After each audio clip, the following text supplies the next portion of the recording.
Hello friends, welcome to Thinking on Scripture. My name is Stephen Cook, and today we're picking up in our next lesson in our series on the subject of the Christian spiritual life.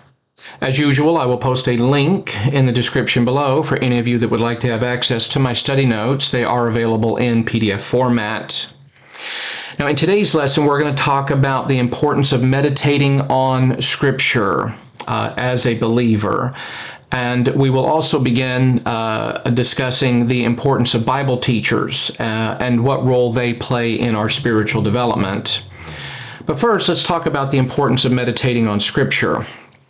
Now, this first passage I'm going to look at is one of several, one of a few that we'll look at, and it's from Joshua chapter 1, verse 8. Now the Lord instructed Joshua, saying, "This book of the law shall not depart from your mouth, but you shall meditate on it day and night, so that you may be careful to do according to all that is written in it. For then you will make your way prosperous, and then you will have success."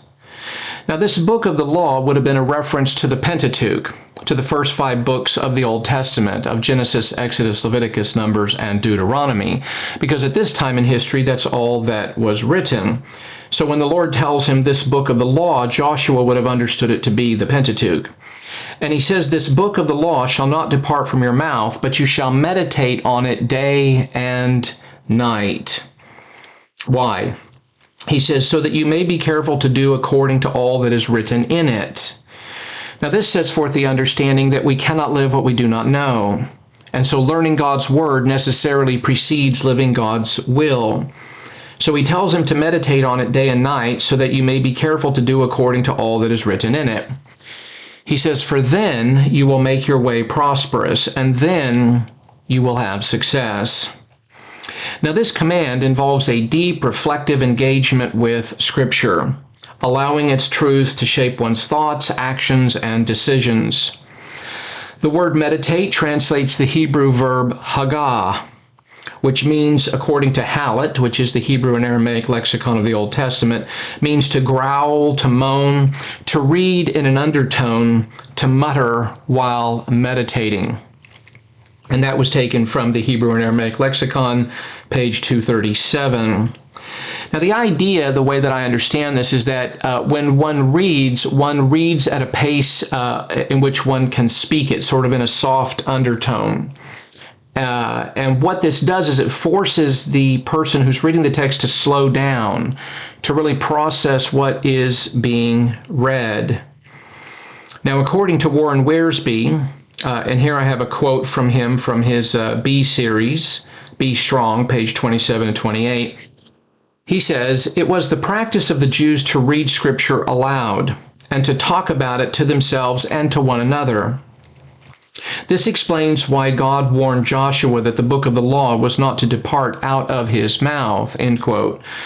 And I think the idea is that not only was he to read it and to meditate on it, but it was to be part of his discussions with the people around him, whether that was family, whether that was military leaders, whether that was with judges, or with whoever was in was within his company. Now, the practice of speaking the text while reading it, again, implies concentration, allowing the mind to process and to absorb its content. Similarly, David wrote of the righteous man in Psalm chapter 1, verse 2, saying that his delight is in the law of the Lord, and in his law he meditates day and night. And notice the time frame here, that this is to be an all-day activity. Okay, but he is to meditate on it day and night. Now, the word law translates the Hebrew word Torah, which, according to the New International Dictionary of Old Testament Theology and Exegesis, means direction, instruction, or law. Now, we typically translate it law, we find it translated law, but it also means direction or instruction. Now, Alan Ross, who is a very, very wonderful Bible scholar, and he wrote a 3-volume commentary set on the Psalms. I've got it on my shelf up here on the top shelf. And this is taken from his volume 1, this quote here about the Psalm 1 passage. He says, quote, "To be blessed and to remain untarnished in the world, the faithful must live according to God's word." He says the word law, Torah, can refer to instruction in general, or an individual teaching, or the commandments, or the books of the law, or to scriptures as a whole, end quote. Now, the one who adheres to this pattern of meditating on God's word, we're told in Psalm 1:3, that he will be like a tree firmly planted by streams of water, which yields its fruit in its season, and its leaf does not wither, and in whatever he does, he prospers. And so this idea is that of a tree that has been planted by streams of water, and one can almost imagine the roots extending down into the water, into the life-sustaining nourishment that feeds the tree. And so the tree is going to be very, very healthy because of what it's rooted in. And it's very much the idea of the life that is rooted in the Word of God, that as we take the Word of God in, as we draw upon its nourishment, that it is going to produce fruit in us. Now, the imagery of a tree firmly planted by streams of water vividly illustrates the stability, nourishment, and fruitfulness that comes from a life rooted in Scripture. Just as a tree by the water remains lush and productive regardless of external conditions, so too does the person who immerses themselves in God's Word remain spiritually vibrant and effective no matter the challenges they face. I have a quote here from Peter Craigie, and this is taken from his commentary on Psalms chapters 1 through 50. From Word Biblical Commentary, pages 60 and 61. And he says, quote, "A tree may flourish or fade depending upon its location and access to water. A tree transplanted from some dry spot to a location beside an irrigation channel where water never ceases to flow would inevitably flourish."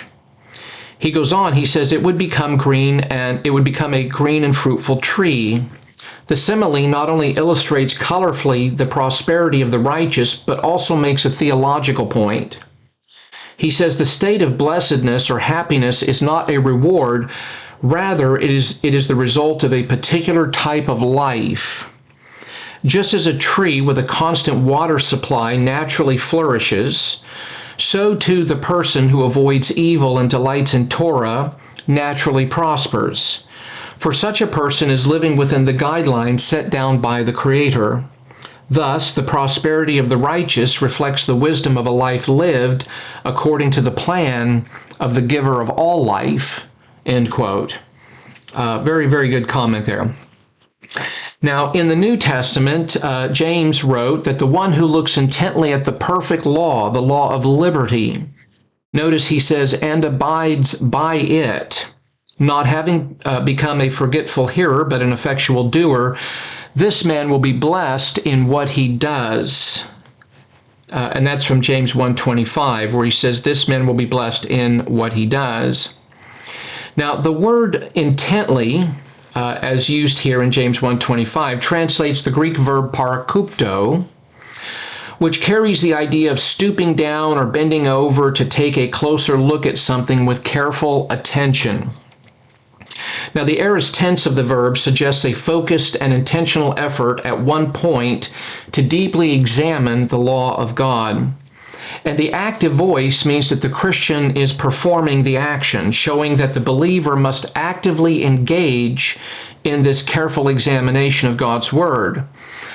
And once learned, the believer must be an effectual doer of what God commands. And the one who obeys the Lord, we are told, will be blessed in what he does. Fruchtenbaum, and I have a quote here, and this is taken from his commentary on the Messianic Jewish epistles of Hebrews, James, 1 Peter, 2 Peter, and Jude, page 237. He says, quote, "The blessing lies in the doing, and he will be blessed further in the future life, as the future tense of the verb indicates. The voluntary doing of God's will, as revealed by Scripture, is the secret of true happiness," end quote. Now, Christians who are doers of the word are blessed not merely because they follow God's rules for life, but because living in harmony with God's truth brings divine favor. Now, this includes experiencing the benefits of God's wisdom and protection, a growing relationship with Him, and ultimately spiritual fruitfulness. And by obeying God, the believer moves beyond theoretical faith into a transformative, lived experience of grace and divine blessing. Now, basically, if we learn to master the doctrines that we learn from God's Word, then it tremendously benefits us in all aspects of our life. So master the doctrines that you learn from God's Word. Let them consciously and constantly circulate in your thoughts. Saturate your mind with Bible doctrine, reviewing and reflecting until it becomes integrated into your thinking. The spiritual life is built by repeatedly studying, processing, and applying God's truth, not by racing through it. A slow, steady rain results in greater ground saturation than a flash flood, where most of the water runs across the surface.